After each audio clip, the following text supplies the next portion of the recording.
Assalamualaikum warahmatullahi wabarakatuh. Halo teman-teman, welcome to Studira, Study with Safira. Nah, kali ini kita akan membahas mata kuliah logika yang bersumber dari buku materi pokok Universitas Terbuka dengan kode ISIP 4211. Nah, materi apa aja sih yang akan dibahas? Ini dia materi-materi yang akan dibahas pada mata kuliah logika ini. Seluruh chapternya ini sesuai dengan yang ada di buku materi Universitas Terbuka dan nantinya masing-masing chapter akan dibahas di video secara terpisah. Kita masuk ke pembahasan modul kedua, yaitu dasar-dasar penalaran. Di modul kedua ini terbagi atas 3 subbab, di mana masing-masing kegiatan belajar akan dibahas secara terpisah di video selanjutnya. Selanjutnya, kita masuk ke pembahasan subbab kedua, yaitu macam-macam term. Karena materi kali ini cukup padat, aku bagi ke dalam 2 bagian ya. Jika berdasarkan konotasi term atau isi yang dikandungnya, term bisa dibedakan atas term konkret dan term abstrak. Term konkret dan term abstrak sering dijumpai dalam perbincangan keseharian maupun bidang ilmu. Nah, kedua term ini masing-masing berada dalam lingkungan hakikat dan juga lingkungan sifat, sehingga uraian tentang term-term ini dapat dijelaskan dalam 4 hal. Pertama, ada lingkungan hakikat. Term pada lingkungan hakikat berarti term yang memiliki persamaan satuan dalam satu makna tanpa ada perbedaan tingkatan menurut hakikatnya. Contohnya, manusia, tempat tinggal, dan pekerjaan. Pada manusia, tidak ada perbedaan antara laki-laki dan perempuan dalam arti hak dan kewajiban dalam menjalani kehidupan sosial. Pada tempat tinggal, di pedesaan maupun perkotaan sama saja dalam arti kata kenyamanan tempat tinggal. Begitupun juga pada pekerjaan. Apapun pekerjaannya dalam arti kemuliaan semuanya setara. Tidak ada yang lebih mulia bekerja di lapangan maupun perkantoran. Term dalam lingkungan hakikat terbagi menjadi 2 macam. Yang pertama, ada hakikat konkret yang merujuk pada kualitas yang memiliki eksistensi, seperti bentuk, berat, rupa, serta berhubungan dengan objek lain. Misalnya, manusia. Manusia ini kan eksistensinya ada, berkaitan dengan wujud seorang manusia. Yang kedua, ada hakikat abstrak yang merujuk pada suatu kualitas yang tidak memiliki eksistensi. Misalnya, kemanusiaan. Nah, kemanusiaan ini termasuk ke dalam kata benda yang bermakna sifat-sifat manusia yang melandasi hubungan antar manusia, atau bisa juga hal yang berkaitan dengan manusia. Masuk pada pembahasan term kedua, yaitu lingkungan sifat, di mana term ini memiliki perbedaan tingkatan. Contohnya berbadan. Arti yang dikandung dalam term ini adalah adanya perbedaan antara kekuatan dan kelemahan, yaitu berbadan pada makhluk hidup berbeda halnya dengan pada benda mati. Antar makhluk hidup pun memiliki kekuatan dan kelemahannya masing-masing. Term pada lingkungan sifat terbagi menjadi 2 macam. Yang pertama itu ada sifat konkret, dan yang kedua itu ada sifat abstrak. Bedanya, sifat konkret merujuk pada penggolongan sifat suatu kenyataan maupun sesuatu hal yang berkualitas dan bereksistensi. Misalnya, merah. Merah ini berarti salah satu warna yang dapat menjadi identitas, atau bisa juga persegi, yaitu salah satu bentuk bangun datar. Sedangkan pada sifat abstrak merujuk pada suatu sifat yang terbebas dari eksistensi tertentu, misalnya kebijaksanaan. Kebijaksanaan ini merupakan kata benda yang memiliki makna kepandaian seseorang dalam bertindak dalam menghadapi kesulitan maupun hal-hal lainnya. Jika berdasarkan denotasi term atau segala hal yang dapat ditunjuk oleh term dapat dibedakan menjadi term umum dan juga term khusus. Bedanya, pada term umum, term dapat mencakup keseluruhan hal yang ditunjuk tanpa terkecuali. Sedangkan pada term khusus, term hanya menunjuk sebagian dari keseluruhan, di mana sekurang-kurangnya satu bagian saja. Kita masuk ke term umum terlebih dahulu. Term umum ini dapat dibedakan menjadi 2 macam. Yang pertama, universal, di mana sifat umum yang berlaku di dalamnya tidak terbatas oleh ruang dan waktu. Misalnya, organisme, kemanusiaan, masyarakat, bisa juga perasaan. Kedua, kolektif, di mana sifat umum yang berlaku di dalamnya menunjuk suatu kelompok tertentu sebagai kesatuan.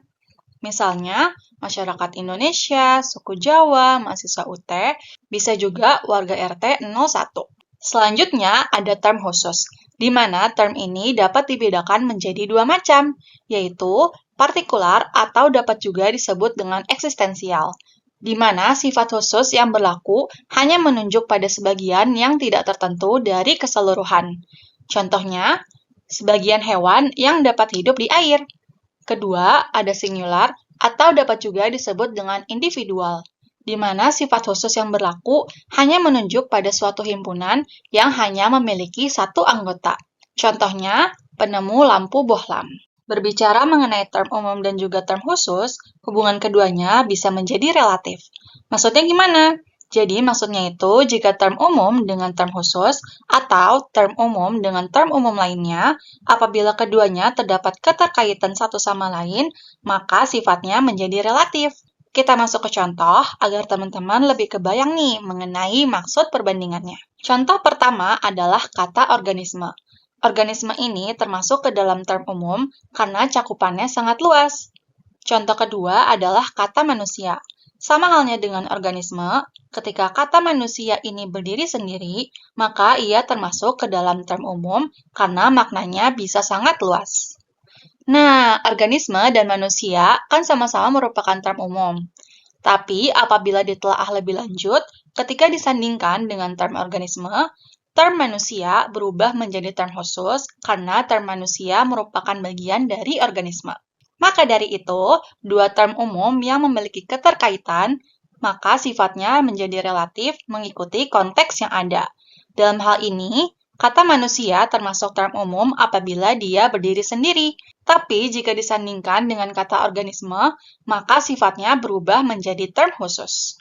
Nah, sampai sini semoga dapat dipahami ya. Kalau belum, kita masuk ke contoh lain. Berikut dicantumkan dalam bentuk tabel. Pertama, ada term umum makhluk hidup dan term khususnya adalah hewan. Di sini tampak terlihat bahwa antara kata makhluk hidup dan hewan yang memiliki cakupan lebih luas adalah makhluk hidup. Maka makhluk hidup termasuk ke dalam term umum dan hewan termasuk ke dalam term khusus karena berada di lingkup makhluk hidup. Kedua, mata uang yang menjadi term umum dan rupiah yang menjadi term khusus.